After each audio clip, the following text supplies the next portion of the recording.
Salut tout le monde, c'est Tech. Aujourd'hui on se retrouve pour une nouvelle vidéo sur la présentation de mon drone. Mais d'abord, avant que ça commence, déjà j'aimerais m'excuser de mes quelques mois de retard, de mes quelques mois d'absence, car d'abord j'étais sur la construction du drone et puis après je suis parti en vacances. Donc franchement je tenais à m'excuser, mais là l'année elle commence, c'est bientôt la rentrée malheureusement, mais bon, ça va me permettre d'être plus actif sur les vidéos.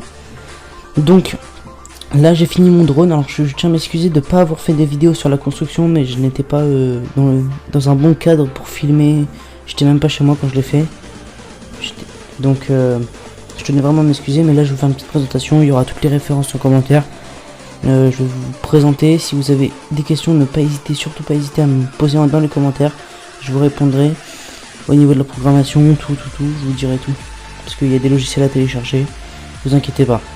Donc là voilà mon drone, je vous mettrai quelques photos, parce que là je filme pas dans un très bon angle. Là on a les moteurs, donc les moteurs n'étaient pas adaptés au châssis, donc j'ai dû faire un trou pour et j'ai inversé en fait le trou, la tige qui servait aux hélices, pour maintenir les hélices, elle est en dessous. Donc j'ai fait un trou et j'ai fixé le châssis par en dessous en fait, et le dessus où les pas de vis étaient pour ils étaient là, les pas de vis en fait. Le moteur devait se tourner comme ça et être comme ça, mais en fait là je l'ai mis comme ça, et j'ai acheté des adaptateurs spéciaux comme ça, on dévisse, on met les lisses là, et franchement ça marche du tonnerre. Là on a la carte contrôleur de vol, c'est une CC3D de OpenPilot. Très facile à programmer, franchement très sympathique pour les débutants et tout, pour moi quoi. Là on a les crételaisons des moteurs. Là on a la liaison du récepteur, voilà. Le récepteur il est comme ça. Le récepteur est là. À l'étage en dessous il y a de la mousse pour bien le caler. Encore à l'étage en dessous il y a la carte qui relie les 4 SC entre eux, avec la sortie de l'alimentation, enfin l'entrée plutôt de l'alimentation. Là on a les ESC UBEC 20A de Hobby King. Là je cale la batterie ici, en fait ça c'est des scratchs pour caler la batterie. Là j'ai un bidule machin truc que je sais pas comment ça s'appelle, qui me permet qui m'alerte en fait quand j'ai plus de batterie sur ma radio, comme ça je suis averti et je peux atterrir et changer de batterie. Elle est programmée à un certain voltage, et elle me dit à ce moment là elle clignote très fort, et je peux savoir que je dois atterrir, et donc j'atterris et voilà, et je change de batterie. Voilà, donc le châssis c'est un 450 mm, c'est une quadricoptère, vous avez pu remarquer. J'ai rien d'autre à ajouter sur le drone. Je vais vous montrer les batteries maintenant.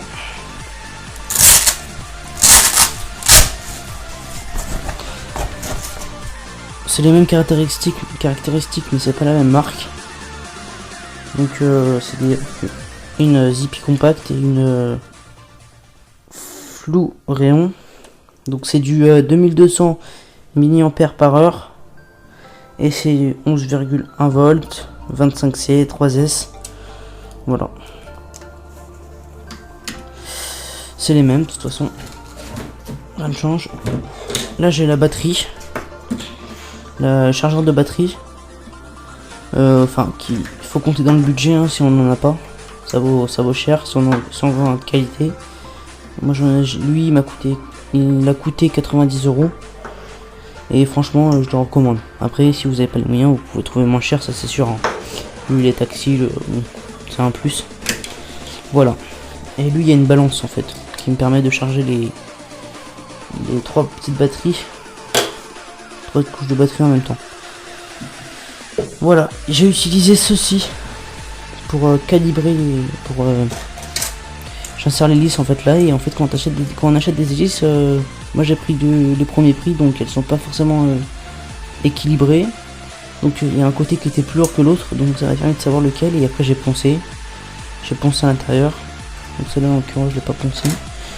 Voilà, celle-là par exemple j'ai poncé à l'intérieur pour alléger. Voilà, ça c'est fait. Là on a la radiocommande. Bah Hobby King c'est une très bonne radiocommande, franchement. C'est le premier prix sur Hobby King et franchement ça vaut le coup. C'est en une mode 2. Très facile, très simple à programmer, franchement, c'est pas un déluge. Il y a franchement beaucoup de possibilités. Voilà. Franchement ça vaut le coup. Toutes les références seront en commentaire, ça je tiens à le préciser. Et si j'en oublie, rappelez-le moi. Voilà. Bon bah c'était une courte vidéo j'imagine. Quand même 6 minutes, mais j'espère que ça vous plaira.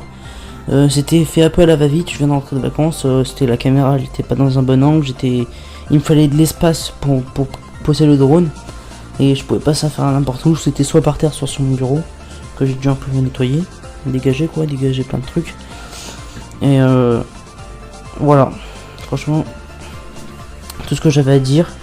Il y a d'autres projets qui arriveront, peut-être un autre drone en 330 mm, un plus petit, un bateau, ou une voiture thermique aussi, que j'ai prévu de faire, mais ça attendra octobre.